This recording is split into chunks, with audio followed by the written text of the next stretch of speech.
I'm well rested today. And why? Because Sunset Lake Sebede.com has introduced a new product. You all know about their classic Sebede sour gummy bears. They are on sale right now. If you use the promo code SLEEP, you get 30% off. But why? Why would they do that? Why sleep? Well, because they are now also have released a sleep gummy, which includes a blend of CBD, CBN, and melatonin, specifically formulated to help you fall asleep. Matt's checking it out right now, but you can't have it because you'll fall asleep at work. Well, I'll tell you something. They do look good. The right? elderberry, their elderberry flavor, and they, which is delicious. And elderberry is also, I use that for cough medicine sometimes. But Bradley came in today and he was like, I tried those things out. They were great. Emma used them last night. I did. And so did I. And that is why we're so perky and full of energy. Despite the fact that I'm not even going to go into what's going on in my house this weekend. Folks, here's the big news, though. To celebrate the release, Sunset Lake Sebede is offering 30% off their sleep gummies and their original sour Sebede gummies.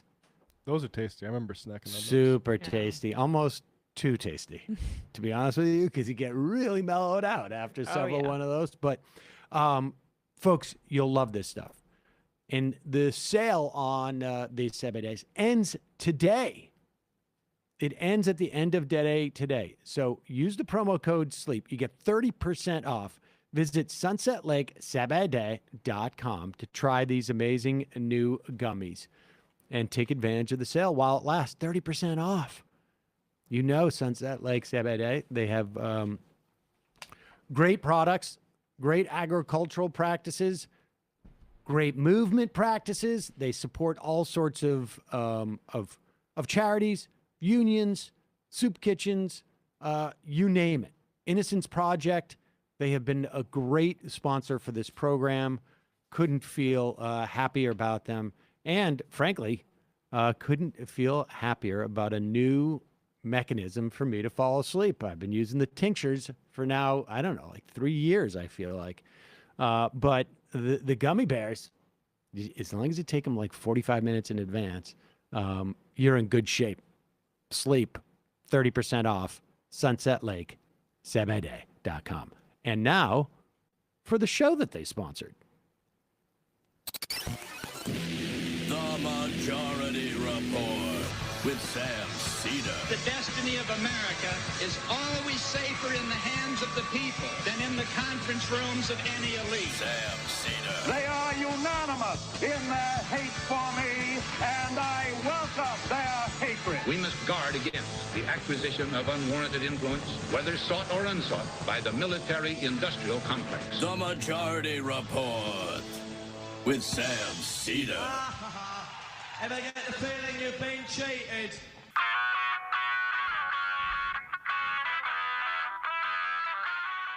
It is Monday, May 23rd, 2022. My name is Sam Seder. This is the 5-time award-winning Majority Report.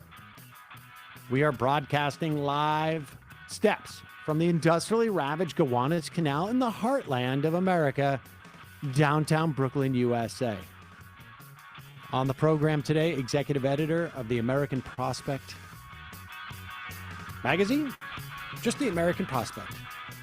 David Dayen will be here on the shortage of baby formula and on the dangers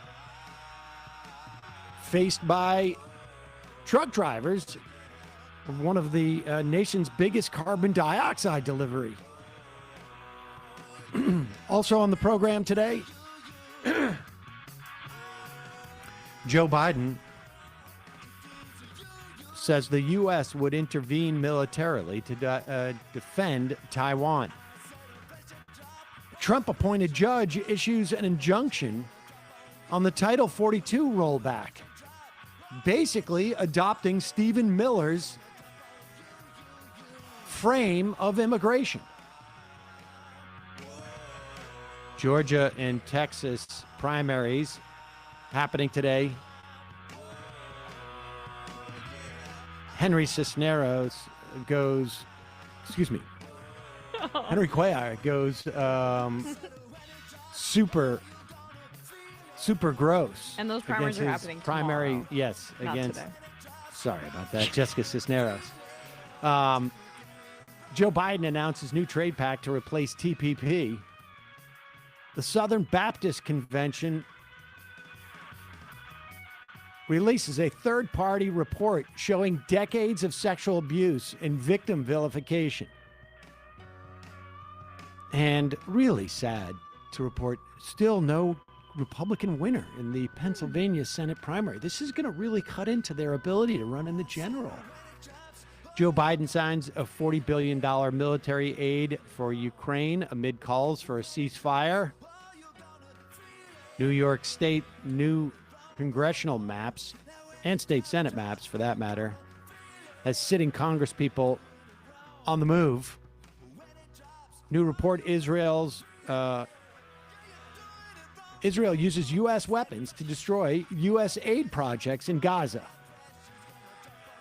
And Ginny Thomas, you know her, the wife of the Supreme Court Justice, directly involved in attempts to overturn the election.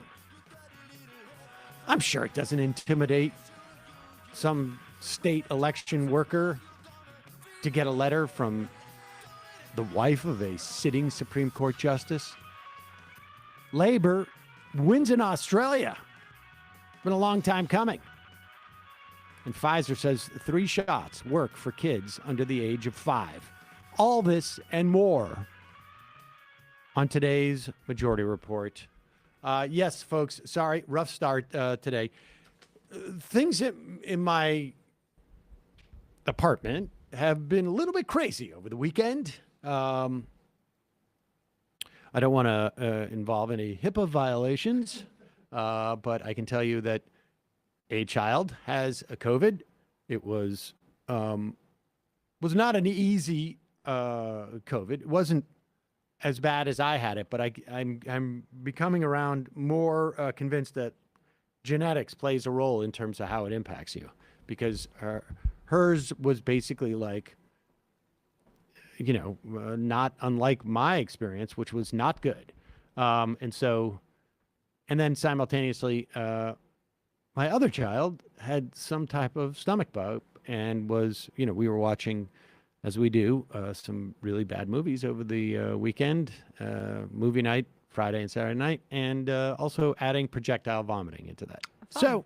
So, little bit hectic this weekend, but all's well that ends well. Everybody seems to be okay right now. That's good. At the house. Oh, and look who's here. Emma Vigland, of course. Hi, Emma. Hi. I'm doing well. How are you? Let's see. I guess my sort of like jumbledness has caught on. Yes, with you. it's contagious. I am, well, like I say, I am what I am. Tomorrow, and there's been all sorts of like craziness in New York because of the redistricting, and that's a long story. We've told it in, sort of in a rolling manner. There were referendums last November, I guess, in New York State. One of them was allowing for the assembly to draw districts. It failed and was really an abject failure in New York State Democrats letting people know what was on these ballots and why they were important. So there was an independent, essentially not commissioned, more or less commission that was set up to do this, but that the state assembly tried to draw them first, overreached, many people say, although it was definitely needed, overreached insofar as, what would trigger perhaps a state judge for saying, like, you overreached. And so now we have a situation where the districts have been redrawn, and Sean Patrick Maloney, the head of the DCCC, whose job is ostensibly to maximize as many Democratic seats in the elections coming up, decided to run not in his existing district, although it was like substantially similar, 75%, I think, more or less, the same voters, decided to use this opportunity to pick up a 2% better chance to win by going after a rising progressive in the House, Mondaire Jones. So then Mondaire Jones had to decide whether he was going to run against Jamal Bowman, another rising progressive in the House. Instead, Jones decided to run in a different district that is part of Manhattan and Brooklyn, which is full of a lot of people, not the least of whom Bill de Blasio. So it's created all sorts of craziness in New York State politics, and there's a lot of resentment against Maloney, and it well deserved. In New York State, you do not have to reside in the district to run. You just need to be a state, a resident of the state. But it's pretty egregious because if you know a little bit about Mondaire Jones's story, he grew up in the district. His mom worked in the district, single mom cleaning houses there. It was like integral part of like his identity as a politician. And Maloney's like, I don't really care. I'm just going to run in this district anyway, and I'm the head of the DCCC, and I can do what I want. And didn't even give him a heads up. Oh, no. Unbelievable. And it's so bad that even Richie Torres, who is a deeply, well, at least pro-Israel, but I would say a fairly conservative Democrat, especially for being one of the younger Democrats in the House, said, this is ridiculous. You're pitting two up-and-coming black lawmakers against each other. And that's exactly what the head of the DCCC did. Yep.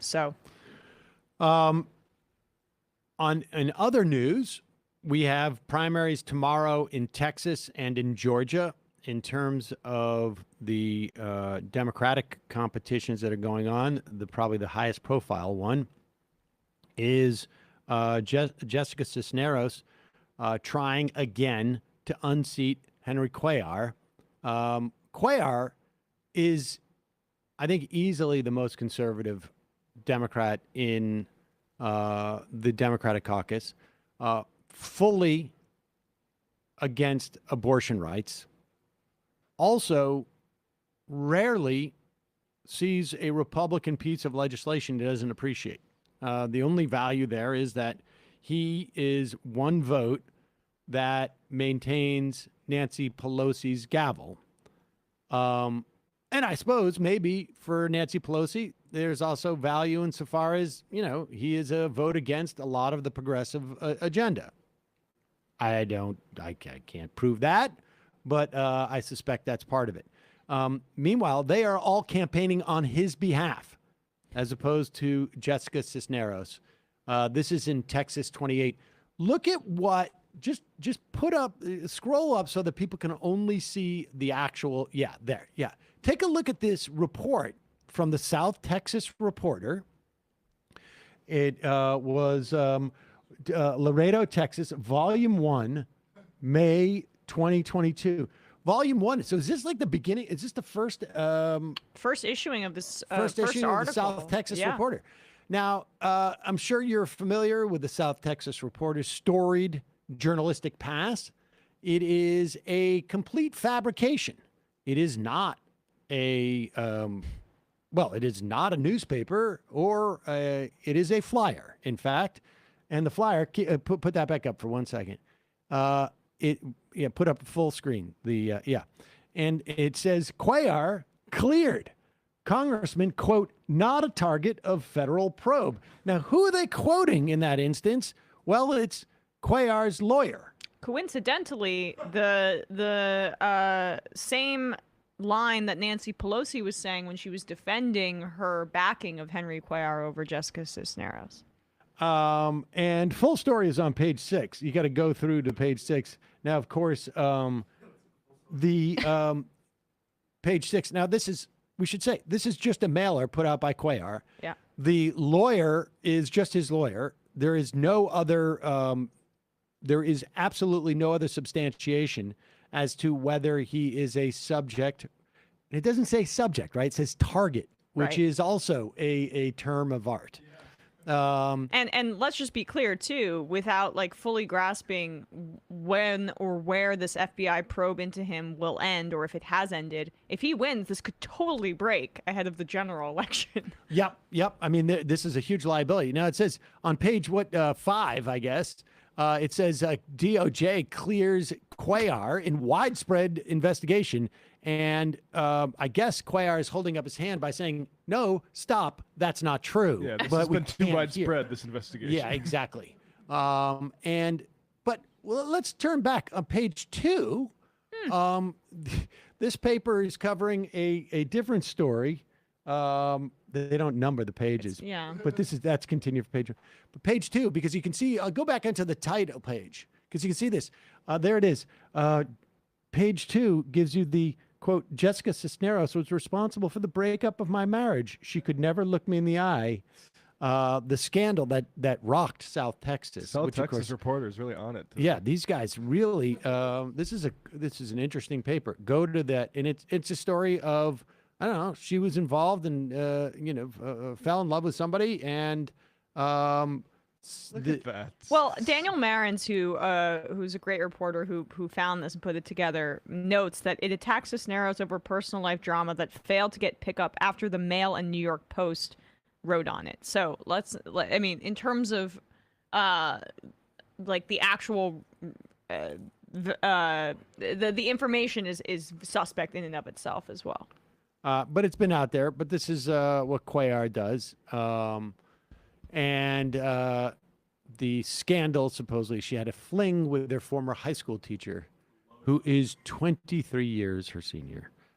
Text reveals his ex claims the politician broke up her marriage. Seems like that's more on the teacher, if it was even true. Yeah, but I mean, she's pro-choice. Yeah. You're not. Where so is there it that is. in the But South this, Texas This gives you a reporter? This gives you a sense of just how desperate Cuellar is, and in many respects despicable, and also how much the Democratic leadership, how low they're willing to go. And if we had a decent Democratic leadership, they would come out and say, this is not appropriate. I question my endorsement, whatever it is. They won't do any of that. Yeah, like there's one thing, the pro forma, we defend all our incumbents thing, but then there's another of like making the trip down there. Yes, We've seen with it. Right. And there's also like, is there really no incumbents that you wouldn't? Really? No, they want a big tent party, and that means we stand for nothing in terms in the big tent. We stand for big tents. Yep. The bigger the tent, With the circus. the better the party. Right? Yeah. Well, you could argue Democratic Does your leadership party is in a support circus. tents? Yeah. Who knows? All right, we're going to get to David Dayen in just a moment. A couple words from our sponsors. As you know, I have not only been sponsored by ZipRecruiter, I've been a customer in the past. Certain people just make my life easier, and I don't know what I would do without them. And it's like you own a growing business, you need to hire. ZipRecruiter makes hiring so much easier because they do the work for you. Right now, you can try ZipRecruiter for free at ZipRecruiter.com/majority. ZipRecruiter uses its powerful technology to find and match the right candidates with your job. You can easily review the recommended candidates and invite your top choices to apply. The process that when I used ZipRecruiter to find Brendan, it was I was nervous. I don't like the hiring process. I usually don't have not organized at all. ZipRecruiter made it incredibly easy. I interviewed maybe a dozen people. Brendan was one of those people that ZipRecruiter goes out and finds and encourages to apply to the job, and with good reason. The guy was already familiar with like all our YouTubes. He had worked on another gig where he's like, yeah, no, I know what you do. I actually had to block your YouTube things because I was looking for those clips, and every time I would find them, you guys would be talking about it. He didn't say it with that sort of like disdain that I have. Right. I don't know why that's developed over the years and when I retell that story. But 4 out of 5 employers who post on ZipRecruiter get quality candidates within the first day. It's no wonder ZipRecruiter is the #1 rated hiring site based on G2 satisfaction ratings as of January 1st, 2022. It was only like 4 months ago. It was 5 months ago. In fact, the hardest thing you have to do is remember our URL, ZipRecruiter.com/majority. That's where you go to try ZipRecruiter for free. Try it out for free. Once again, that's ZipRecruiter.com/majority, MAJORITY. ZipRecruiter, it's the smartest way to hire. And remember, I've always said this before, the best time to look for someone to hire or to get you comfortable with this is when you don't need to hire anybody yet, because you don't want to be doing it in a panic. Go try it out for free. Do it today. Play around with that thing. You'll see. It's a great piece of technology. Also, this is I'm also a customer of this. Do you ever wonder what stories you don't know about, from your parents? Because you don't know. I can tell you, as being a parent, my kids have no idea who I am, and they're not going to find out. Because they don't care. They don't care to ask. And I'm not going to sit there and start blurbing about stuff that ain't. But this They'll is care what's great about eventually. it. They will care eventually, but maybe then you don't want it to be too late. Storyworth is an online service that helps you and your dad, could be your mom too, but we got Father's Day coming up, connect through sharing stories and memories and preserve them for years to come. This is what happens. Every week, Storyworth emails your dad with a thought-provoking question of your choice from a vast pool of options. Each prompt asks questions you never thought of, like, what was your fondest childhood memories? Or have you ever feared for your life? Or what was your greatest adventure? I mean, just weird questions that you never think to ask somebody, but it starts forcing them to think about things. And then they end up writing a little story. And after a year, you got like 52 weeks of this, Storyworth compiles all those questions and stories, including photos, into a beautiful keepsake book that the whole family can share for generations. It's just such an obvious and awesome idea. So helpful.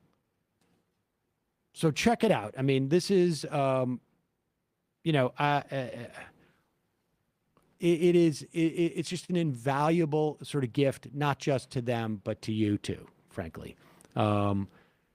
Give to all the fathers in your life a meaningful gift you can both cherish for years to come. Storyworth. Right now, for a limited time, you can save $10 on your first purchase when you go to storyworth.com/majority. That's story, STORY, worth, WORTH.com/majority to save $10 on your first purchase. Storyworth.com/majority. Folks, Father's Day is a good excuse to start it with your dad, but also a good excuse to just start it with your mom too. Or your grandparents, your uncle, whoever is important in your life. You should check it out. Storyworth.com/majority. And lastly, hang out outside. 93% of life, as you know, is spent indoors. COVID was the time we started to get outside a little bit more. When you finally get the moment to soak in the fresh air, you got to make it count. Warm weather is here, folks. It is time to build your own outdoor oasis. Outer is an innovative, high-quality outdoor furniture. It is designed to look and feel great, and it does. Create your own backyard resort with everything from teak chairs to fire pit tables.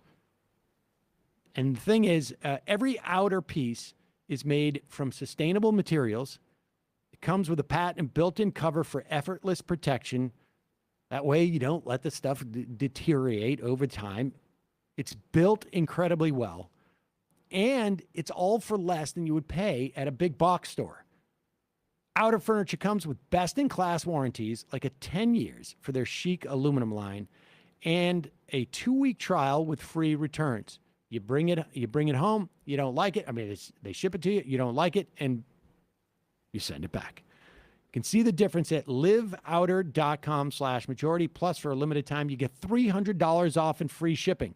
This is Outer's best offer anywhere, only available to podcast listeners, and only for a limited time. Get $300 off and free shipping at liveouter.com/majority. liveouter.com/majority. Terms and conditions, of course, do apply.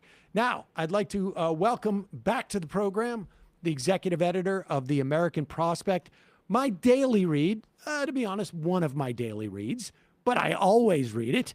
I know it's the case with Emma as well. David Dayen, welcome back to the show. Thanks for having me on. Let's start with baby formula. All right. I saw pictures of like, I don't know, it was like a C-130 delivering these things around the country. What happened with this? Like, how did we end up having a shortage of baby formula? And to the extent that we did we have a shortage, or do we just have like the baby formula is not in the right place? Well, we had both. So to start, baby formula was no different than a lot of other goods during the pandemic, particularly in the range of a mismatch between expectations and reality. So there was kind of an expectation, kind of when the lockdowns began, that there would be this big baby boom because everyone would be stuck at home. But that didn't happen. There was actually a baby bust over 2020 and early 2021. And I think there might have been some expectation that would continue, but it did not. There actually has been an uptick in babies in the end of 2021 and beginning of 2022. And I think that there was a lack of preparedness for that. And so there was a bit of a shortfall. So that's one little thing. Another little thing is the sourcing of ingredients, which, with COVID, there has been problems throughout the country and throughout the world with just getting the ingredients, particularly some of this components come from China. So it's long supply chains, it's harder to get over here, et cetera. So wait a second. So at least, these are smaller. Right. So, issues. but these first two ones are sort of almost like generic problems associated with COVID, right? I mean, because right. it changes the way in which we consume things. I mean, nobody could predict that. Like for 1 year, people would be like, I don't want to have kids. The COVID's here, and then as COVID's ending, people are like, oh, I will have kids, and so they start to copulate and make kids. To a lesser extent, I'm going back to the office and I can't breastfeed. So, or I'm not going to be able to do it in the frequency that I expected or I was able to before. But those are the smaller issues. The bigger issue is that there was a recall at one plant that Abbott Labs runs in Sturgis, Michigan, which produces 20% of all the baby formula in the United States. And baby formula is a product, unlike many other products, where 98% of it is domestically produced, at least at final assembly. Some of the ingredients come from abroad, but domestically, almost all of it is produced. So when you take 1/5 of that out of production, you're going to have problems. And those problems are magnified by the way the market is set up. And we can talk about that. What is Abbott the biggest single producer of baby formula? Yes, Abbott produces about 43% of all baby formula that is sold in the United States goes through Abbott, through a variety of different brands. Similac is the biggest, and there are a few others, and they're all at the Abbott family. Do we have is there any type of analog to this? I mean, I imagine there is, but where you have a product that is needed, people need this on a daily basis, right? This is not like something like, this month we'll go without it. This is not like, I'm going to hold off on that purchase of the flat screen TV. I'll stay with the TV I have. This is something people need on a daily basis. Do we have anything analogous to where you have one factory that controls 20% of the supply of something like this? I mean, sadly, we do. It's like a lot of things are centralized in terms of their production. Think back to the beginning of the pandemic. Certainly, hospital gowns and masks and other forms of PPE were very much necessary, not things that you could do without. And yet a substantial amount of it was made in areas of China that were locked down at the beginning of the pandemic. And so we had nurses and orderlies and medical professionals here that were using trash bags instead of gowns. So yeah, this is the same problem of centralizing production that magnifies disruptions. And how much of it is that the centralization of it? And I mean, the conservatives are arguing that this, if only Biden would just reopen the Abbott plant, we would have the baby formula. But the reason it's shut down is because of how many babies died? 2? Yeah, bacteria. It's on the road to reopening, by the way. There's a consent agreement. It looks like it'll be reopened within the next 2 weeks, and you'll probably start to get product out of there within 6 weeks or so. But yes, I mean, really what this depicted was a host of problems at this Abbott facility. This particular bacteria found in multiple parts of the factory. A whistleblower who went to the FDA last October and told them about these problems, who tried to remedy this internally for several months, if not years before that. There were serious lapses at this facility, and it shows even more serious lapses at the FDA in terms of inspections and just listening to people with inside knowledge of what was going on there. I just want to get back to some of the generic question before we get a little further into this. Is there within, like, let's say the logistics community, is there a best practices, is there a best practices sort of like theory as to how dispersed production should be for certain products? In other words, is there someone who wrote the book on just like general needs of society would say like, 20% one factory, you're asking for trouble. I mean, clearly, no, we wouldn't be in this problem. And not just with baby formula, but the host of goods all over the United States and all over the world. I mean, the semiconductor issue is broadly similar. We have certain plants that make substantial amounts of particular types of semiconductors. Taiwan Semiconductor Manufacturing Company is the market leader, and those components go into just a host of different goods, from electronics to automobiles, and this is why we've seen shortages in all of those areas. So we have not operated on that fundamental idea of resiliency, where you disperse this, you diversify your supplier base, and you make sure that any one disruption isn't going to affect the entire product line. We have operated on a much different philosophy, one that says, let's look for the lowest cost, let's look for economies of scale, let's look for efficiency throughout the supply chain, let's deregulate what we have to put forward so that we're paying the lowest cost to get those goods shipped and into place. Let's use just-in-time logistics so that we don't waste, quote unquote, waste money on inventory.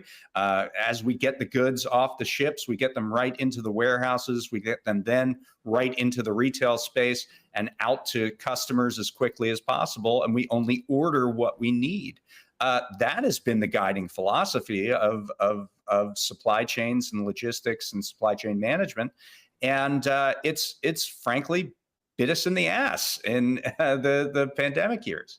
So frankly, it seems like it's two problems, though, right? I mean, it's the lack of redundancy, the lack of give, the lack of accounting for disruptions of the supply chain. But then there's the but the larger question of the supply chain in and of itself, which is a reliance on all of these dominoes falling in order to maintain our economy in the way that we want it to function, and not being able to account for, something like COVID and more pandemics to come.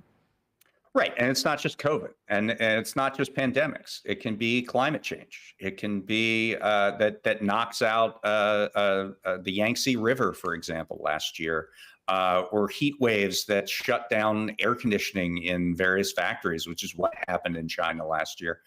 It could be political unrest like we're seeing in Ukraine, which has caused severe disruptions to the supply chain particularly for food. Yep. Ukraine is kind of the breadbasket of the world in terms of wheat, and has caused severe shortages in many poor and developing countries all around the world. So there's no one disruption that you sort of have to look out for. There are a number of them, and that is why I have consistently, and we've at the Prospect talked about this consistently, that we need a reset and a rethink of this entire way that we've structured our commerce. But formula offers an even different and maybe more insidious part of this, because in effect, what has happened through the baby formula industry in the United States has been effectively a government-granted set of small monopolies in every state. Explain how that functions. Sure. So there's a program called the Women, Infants, and Children's Program. This is a food and nutrition benefit for the poor. It's supplemental nutritional assistance. And since the 1980s, the late 1980s, it has been structured with regard to formula in this way. The WIC program, and each state has its own state-based WIC program, they contract with one manufacturer to supply infant formula to the program at a discount. That formula then gets passed on for free through vouchers to poor families. In exchange for getting this discount, the WIC program promises these manufacturers market exclusivity. So if you are in the state of Michigan, you can, and you are a poor mother, you can buy one brand of formula through the WIC program and get it for free, but only one brand. No other brand is eligible for WIC. And what this does is it completely distorts the market in every state.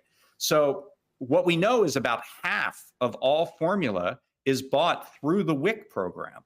So if you're going to a store in the state of Michigan, half of the families can only buy one thing on the shelf in that store when it comes to formula. The rest of the competition, what little there is in this market, is less interested in going on the shelf in a state like Michigan. I'm only using Michigan. I don't know why I'm using Michigan, but they're less likely to go on the shelf because they know that half the people can't buy their product. So why are you going to stock that shelf hoping that the other half of the market uses you to a large degree? And so what we see are these network effects. A great example is in California. So several years ago, they redid their competitive bidding process to get a new WIC supplier. And what happened was that prior to that competitive bidding process, about 80% or 90% of all the WIC sold in California went to the company of all formula in California went to the company that was the WIC supplier, and about 5% went to everybody else. And as soon as that WIC supplier changed, it completely flipped, so that the new WIC supplier now sold 90% of the market, and the old WIC supplier now sold about 5% of the market. So there are these effects that create what amounts to 50 state monopolies. And Abbott has the WIC contract for 34 states and the District of Columbia. Wow. And so, and what we've seen is the states that have the most acute shortages are the states where Abbott is the WIC contractor. And that, of course, makes sense because Abbott hasn't been able to stock as many shelves because they knocked out this one major plant of theirs in Sturgis, Michigan. So what is the solution to that, assuming that you need to make that offer to get to get a discount? Well, I should ask, right, is the discount even worth it? In other words, like, how much of a discount is it? It's a substantial discount for, it's on the order of a couple $2 billion a year for the federal government, and it enables this program to be run at low cost to get free formula, which is not it's not just food, it's medicine, really. Right, I mean, it's required nutritional assistance for poor children. So I mean, it's a well-intentioned program. It makes sense to do it. It does not make sense to do it in this way because it creates this monopolization that then is not resilient in these crises. What's the better way to do it? I mean, it seems to me, I mean, just off the top of my head, it just seems like, well, maybe instead of having one given, you said 50 monopolies in 50 states. Well, it's really actually like when you go a little higher on that, it's like, well, one company has 34 of those states and you're putting a lot of eggs in that one basket. Maybe what we need is you get 2 states or something like that, or I don't know, 5 states for each company, or 10 even. Well, that would tend to make the competitive bidding a lot less competitive, right? Because what they're doing is they're saying, everybody give us your best offer and we'll take the lowest bid. And that's who gets the contract.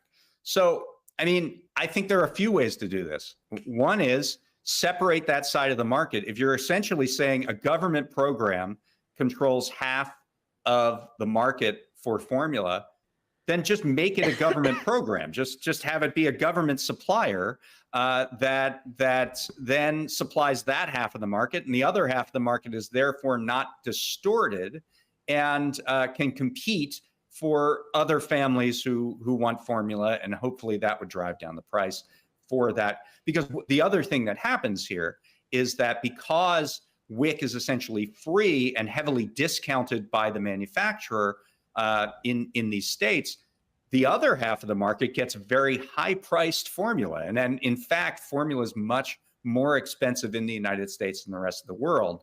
So it seems like if we just nationalize the WIC part of the market and then the other part of the market can compete, I think that might be a better outcome for both sides. Another option. Well, let me ask you. Let me just ask you about that in the nationalization. So how does that work? We contract with a bunch of different companies to produce the stuff, and that certainly could be a way of doing it. I don't think we're going to be hiring formula makers directly, but it probably would be a contracting process.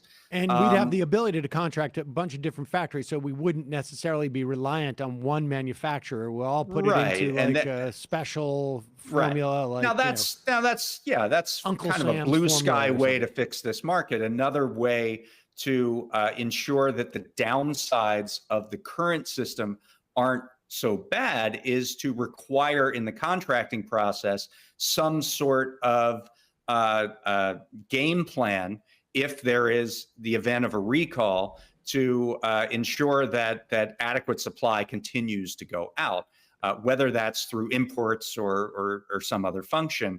A third way to do this is instead of creating a system for welfare for the poor, where they have to sign up for 80 different programs for 80 different purchases, just give them enough money to actually do the things that they need to do. So maybe there doesn't need to be a WIC program for formula if you gave people enough money to actually do this, and therefore you wouldn't have distorted the market through this complex system of competitive bidding. Was it the U.S. government that essentially created this Abbott monopoly, or it enhanced it by I guess giving it exclusive rights? But that exclusive rights was also a function of like their low cost too, it sounds like. I would say it enhanced it. So this market has pretty much for decades been pretty concentrated. There were 3 or 4 players previously. There was a big scandal with Nestle in the 1970s over its attempts to get the rest of the developing world hooked on its formula. They kind of dropped out. There was a 4th supplier that also kind of dropped out. Right now there still are 4 in this market, but it's really just 2.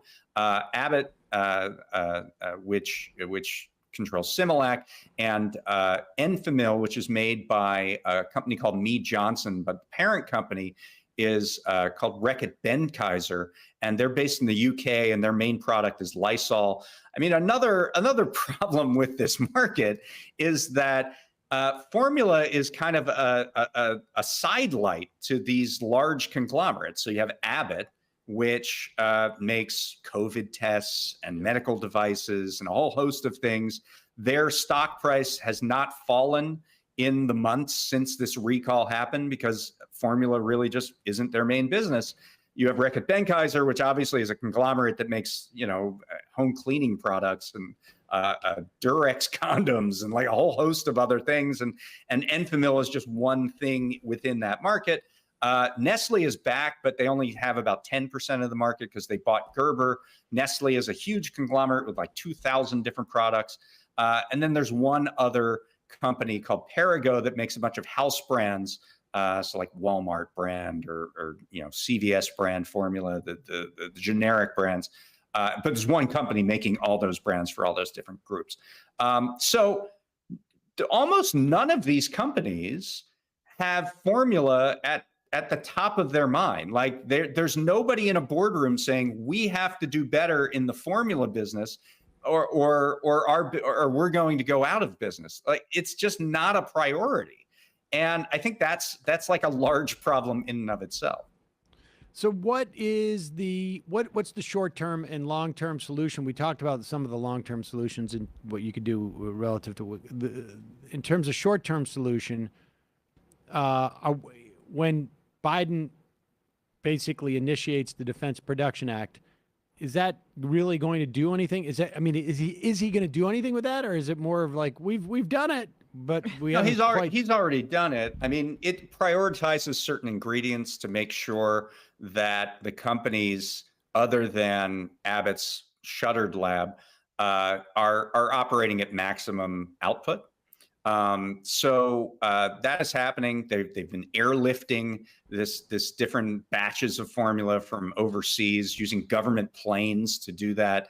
I think they're going to get a handle on this. Obviously, once the Abbott lab in Sturgis, Michigan spins back up, then I think within a matter of weeks, the shelves will be stocked. And I think the danger is that then we forget about this. Like, okay, everything's on the shelf and everything's fine. But this market is still clearly distorted by a well-intentioned government program that is creating significant monopolization, increasing prices, as well as creating the conditions for crisis that we've seen.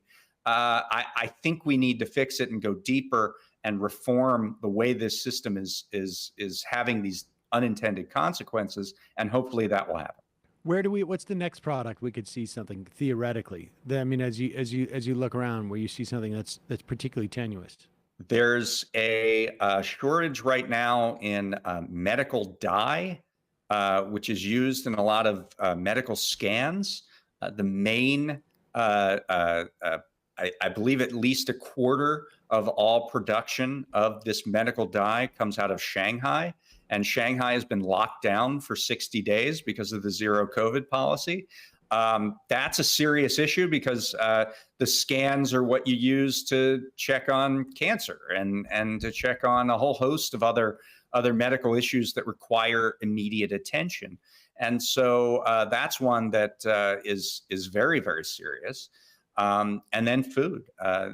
We're seeing potential starvation in large parts of the world right now because of the breakdown in the production and delivery and distribution of food like wheat out of Ukraine. Let's talk a little bit about. I want to turn away from this specific issue and to a piece that you did that came out today that you did in conjunction with the Intercept about essentially the story. Well, you start with the story of a specific trucker, but indicative of a real problem that we have industry-wide, but particularly in the context of this guy who delivers gas, essentially. Tell us about this. Yeah, so the whistleblower's name is Cyrus Coron, and he is a he was a truck delivery driver in Phoenix, Arizona. The delivery is carbon dioxide, which is used in carbonating soda, in breweries, in agriculture, particularly in pot growing, apparently, in a bunch of manufacturing realms. So they had dozens of people to supply every day in this particular region. And Airgas is the name of the company he worked for, and they're the largest supplier of packaged gas in the United States. And according to Coron, and he's put up all his documents, this is pretty rare for a whistleblower to be that transparent. Literally everything that he showed me in this case is up on a website, which is called airgasfraud.com. And what he says, essentially, the problem is that nothing worked very well on these trucks. Not the physical truck itself, and it put him in very dangerous situations where brakes would fail and engines would fail and things like that. But also the gauges that determined how much CO2 was in the tank, how much CO2 was being distributed to each facility, and how much was left in the truck. They literally were flying blind, delivering all this gas, basing it on an estimate of broken meters, broken volume gauges, and things like that. And they were instructed by their managers to make up the numbers of what they were delivering to thousands of customers. And he has shown, Coron has shown me thousands of delivery tickets that are supposed to have the beginning item on the meter and the end item on the meter. And instead, those pictures are blank, or they're showing pictures of a logbook, or they're showing, they're just blank. And the numbers that eventually are used to be the bill for that customer are made up.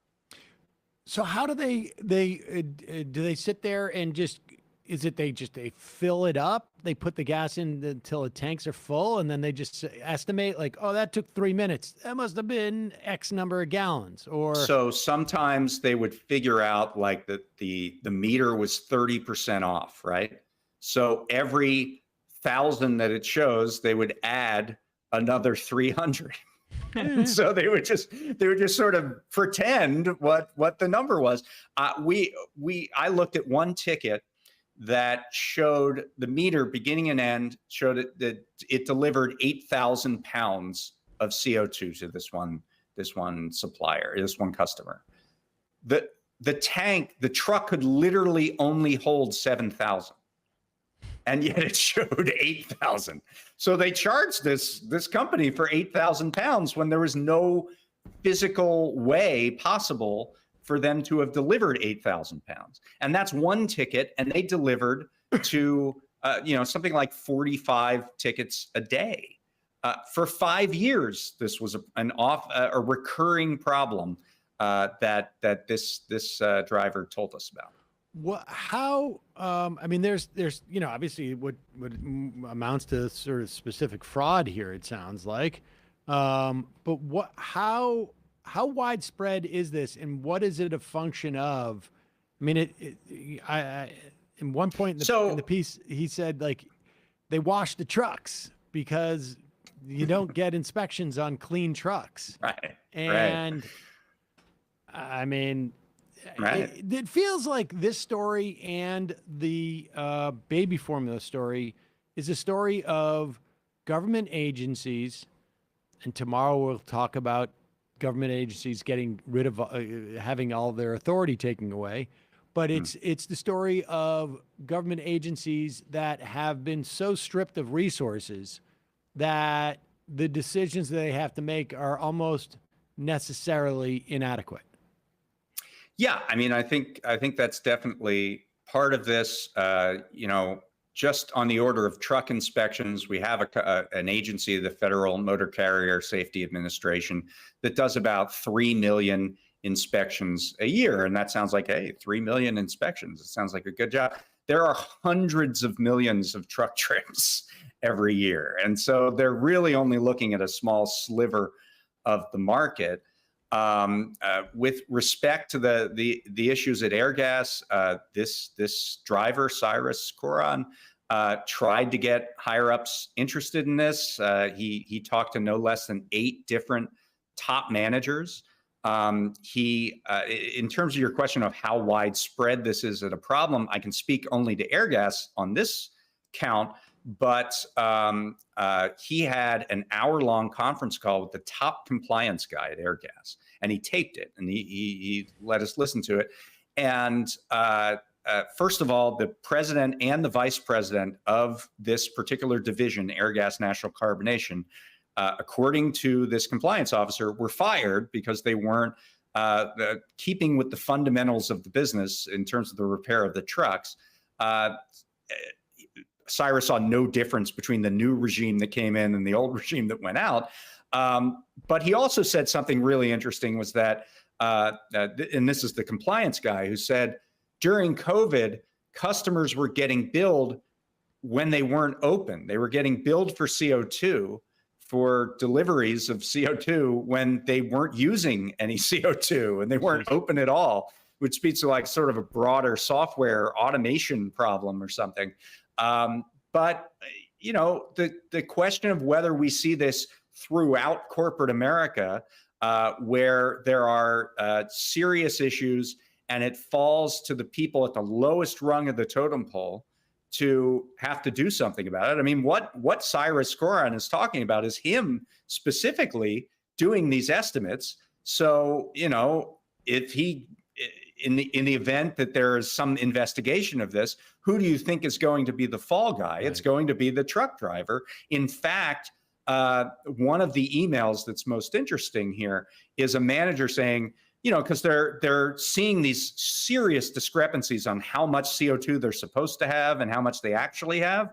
They have these loss reports that show like 200% losses in certain parts. And the managers are like, what is going on? What do we have? This must be driver error, is what the manager says. And it's like the gauges didn't work, the volume, the meters didn't work, nothing on the truck works, but it's driver error if there's a problem with it. And that kind of sums it up. Both incredible stories. What needs to happen? I mean, the trucking industry just seems to me to be in shambles right now. I mean, both in the context that you work for a company, but also in terms of independent trucking, because independent truckers have, like, particularly over the past 10 years, it feels like maybe more, have been just getting brutalized. And there's, you know, the any restrictions on the how much time they have to work have been blown through, it seems, over the years. Is this really just a question of we just need more resources for these regulatory bodies? Well, more resources and more policy. I mean, the misclassification issue that you're talking about would be remedied by good law that says that if you're a trucker working for a company and you exhibit all the earmarks of an employee of that company, then you are in fact an employee of that company, and you're entitled to benefits and a minimum wage and certain hours and things like that. So that's kind of a different issue than the resource issue of figuring out how to keep these truckers safe. Right. I mean, trucking is an incredibly dangerous business. It's this. I believe it exhibited the second largest amount of deaths of any profession behind construction, and there are like 2 million more people in construction than there are in trucking, and it was barely more deaths in the construction world. So it is a very tough job, a very dangerous job. It had a newfound importance in the crisis, of course, because of the need for logistics and the heightened sense that we need to get these goods moving. I don't know what all the answers are, but I think more people detailing what the serious breakdowns are can maybe lead to some reforms. Yes, and for that, David Dayen, thank you so much for joining us and walking us through these things. Folks, check out the American Prospect, prospect.org. No firewalls, just pop-ups, so that people can read that stuff. David, really appreciate it. All right, thanks. All right, folks, going to head into the fun half of the program in a moment. Just a reminder, it's your support that makes the show possible. When you become a member, you not only support the free show during some lean times, but you also get the fun half. If you are a member, all you need to do is log into majority.fm, find the link if you want to watch it on YouTube, or if you're getting it as a podcast, it'll be, you have your member link and it's there automatically every day. If you're getting it as a YouTube, you just click on that link at the top of the member post and you will be brought to the fun half side of the show. We've got a bunch of people who asked for help with their memberships. Just give us a couple more days. We're getting on that. And a reminder for members, the Boston show is going to go out soon. We're getting that edited. It's a 2-camera shoot.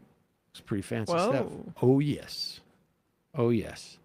You will see the show with Ted Leo, Combat Zone, the backup band, Al Franken. So cool.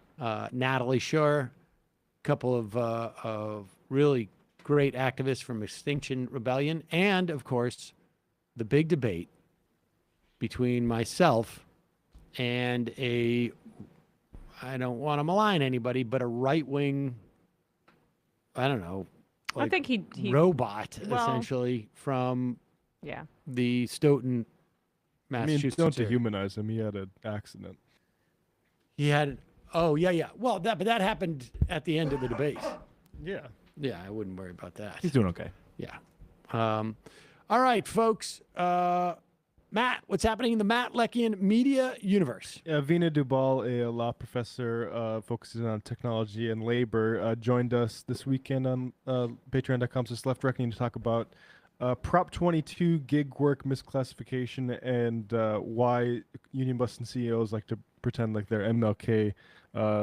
Topics like predatory inclusion and corporate racial benevolence. So these sorts of things where corporations try to make it seem like they're really diverse, but that's only their executive suite, and it turns out that they are just doing the same sort of racialized labor gaps that we've dealt with for 100 years now. So patreon.com/Left Reckoning to get access to that.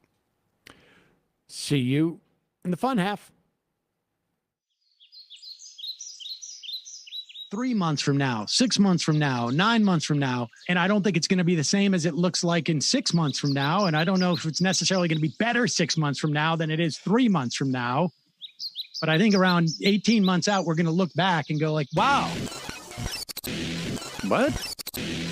What is that going on? It's nuts. Wait a second. Hold on for a second. The Majority Report. Emma, welcome to the program. Hey. Matt. What is up, everyone? Nomi Key. You did it. Let's go, Brandon. Let's go, Brandon. Bradley, you want to say hello? Sorry to disappoint everyone. I'm just a random guy. It's all the boys today. Fundamentally false. No, I'm sorry. Women's. Stop talking for a second and let me finish. Where is this coming from, dude? But dude, you want to smoke this 7A? Yes. Hi, me? This me? Yes. Is this me? Is it me? It is you. Is this me? Hello, is this me? I think it is you. Who is you? No sound. Every single freaking day. What's on your mind? Sports. We can discuss free markets and we can discuss capitalism. I'm gonna go throw up. Libertarians. They're so stupid, though. Common sense says, of course. Gobbledygook. We fucking nailed So what's 79 plus 21? Challenge met. I'm positively quivering. I believe 96, I want to say. 857-210-35. 501. 1/2. 3/8. 9/11, for instance. $3,400, $1,900. 5, 4, $3 trillion sold. It's a zero-sum game. Actually, you're making me think less of it. But let me say this. Poop. You call it satire. Sam goes, it's satire. On top of it all, my favorite part about you is just like every day, all day, like everything you do. Without a doubt. Hey, buddy, we see you. All right, folks. It's just the week being weeded out, obviously. Yeah, sun's out, guns out. I don't know. But you should know. People just don't like to entertain ideas anymore. I have a question. Who cares? Our chat is enabled, folks. I love it. I do love that. Look, gotta jump. Gotta be quick. I gotta jump. I'm losing it, bro. 2 o'clock. We're already late, and the guy's being a dick. So screw him. Sent to a gulag? Outrageous. Like, what is wrong with you? Love you, bye. Love you. Bye-bye.